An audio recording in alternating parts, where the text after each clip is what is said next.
यह मंत्र पढ़कर श्रीमद् भागवत की सिंहासन या अन्य किसी आसन पर स्थापना करें। तत्पश्चात पुरुष सूत्र के एक एक मंत्र द्वारा क्रमशः षोडश उपचार अर्पण करते हुए पूजन करें। देवताओं, हमें अपने कानों से ऐसे वचन सुनने को मिले जो परिणाम में कल्याणकारी हों। हम यज्ञ कर्म में समर्थ होकर भी अपनी इन आँखों से सदा सदा शुभ शुभ ही देखें। अशुभ का कभी दर्शन न हो। हमारा शरीर, उसके अवयव स्थिर हों, पुष्ट हों और उनसे परमात्मा की स्तुति, भगवान की सेवा करते हुए हम ऐसी आयु का उपभोग करें, ऐसा जीवन बिताएं जो देवताओं के लिए हितकर हो, जिसका देव कार्य में उपयोग हो सके। श्लोक 2। परमात्मन, आप सबके मित्र हितकारी होने के कारण मित्र नाम से पुकारे जाते हैं। सबसे वरश्रेष्ठ होने में आप वरुण हैं। सबको ग्रहण करने वाले होने के कारण आप अग्नि हैं। हम आपको इन मित्र, वरुण एवं अग्नि नामों से संबोधित करके प्रार्थना करते हैं। यह सूक्त आपके सुयश से पूर्ण, यह भाग श्रीमद् भागवत रूप सुंदर उक्ति अत्यंत प्रशस्त हो, सर्वोत्तम होने के साथ ही इसकी ख्याति और प्रसार हो तथा सूक्त हम लोगों के लिए ऐसा सुख, ऐसी शांति प्रदान करे जिसमें दुख या शांति का मेल न हो, अर्थात इससे नित्य सुख, नित्य शांति प्राप्त हो। हम चाहते हैं अविचल स्थिति, हम चाहते हैं शाश्वत प्रतिष्ठा और इस सूक्त के द्वारा हम प्राप्त कर सकें। देव, यह आपका अत्यंत प्रकाशमान, परम महान, समस्त लोकों का आश्रयभूत सूर्य नामक स्वरूप है और इसे हम सदा ही नमन करते हैं। श्रीमद् भागवत सप्ताह की आवश्यक विधि।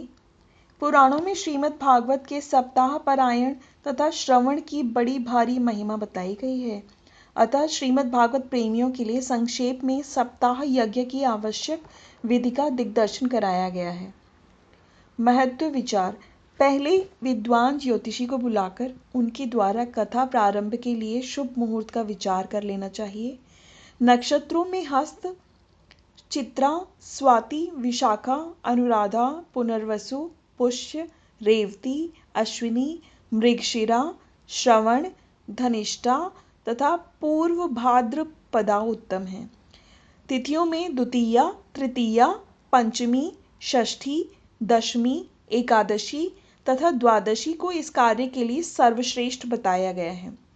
सोम, बुध, गुरु एवं शुक्र ये वार सर्वोत्तम है।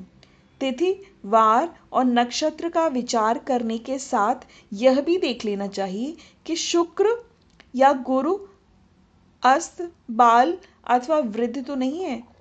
कथा आरंभ का मुहूर्त भद्रादि दोषों से रहित होना चाहिए। उस दिन पृथ्वी जागती हो, वक्ता और श्रोता का चंद्रबल ठीक हो, लग्न में शुभ ग्रहों का योग अथवा उनकी दृष्टि हो, शुभ ग्रहों की स्थिति केंद्र या त्रिकोण में हो। उत्तम है आषाढ़, श्रावण, भाद्रपद, अश्विन, कार्तिक और मार्गशीर्ष ये मास कथा का आरंभ करने के लिए श्रेष्ठ बताए गए हैं। किन्हीं विद्वानों में मत से चैत्र और पौष को छोड़कर सभी मास ग्राह्य हैं। कथा के लिए स्थान। सप्ताह कथा के लिए उत्तम एवं पवित्र स्थान की व्यवस्था हो, जहां अधिक लोग सुविधा के साथ बैठ सकें। ऐसे स्थान में कथा का आयोजन उत्तम है। नदी का तट हो, उपवन हो, देव मंदिर हो या निवास स्थान हो अपना, ये सभी कथा के लिए उपयोगी स्थल हैं। स्थान लिपा पोता स्वच्छ हो, नीचे की भूमि गोबर और पीली सरसों मिट्टी से लीपी गई हो अथवा आंगन पक्का हो तो उसे धो दिया हो और उस पर पवित्र और सुंदर आसन बिछे हों। ऊपर से चंदोवा तना हो। चंदोवा आदि किसी भी कार्य में नीले रंग का उपयोग नहीं करना है। यजमान के हाथ से 16 हाथ लंबा और उतना ही चौड़ा कथा मंडप बने, उसे केले के खंभों से सजाया जाए, हरे बांस के खंभे लगाए जाएं, नूतन पल्लवों की बंधनवारों, पुष्प मालाओं और ध्वजा पताकाओं से मंडप को भली भांति सुसज्जित किया जाए। उसके ऊपर सुंदर चंदोवा तान दिया जाए। उस मंडप के दक्षिण पश्चिम भाग में कथावाचक और मुख्य श्रोता के बैठने का स्थान हो। शेष भाग में देवताओं और कलश आदि की स्थापना की जाए। कथावाचक के बैठने के लिए ऊंची चौकी रखी जाए। उस पर शुद्ध आसन, नया गद्दा बिछाया जाए। पीछे पार्श्व भाग में मसंद और तकिए रख दिए जाएं। श्रीमद् भागवत को स्थापित करके एक छोटी सी चौकी या आधार पीठ बनवाकर उस पर पवित्र वस्त्र बिछा दिया जाए और उस पर आगे बताई जाने वाली विधि के अनुसार अष्टकमल बनाकर पूजन करके श्रीमद् भागवत की पुस्तक को स्थापित किया जाए।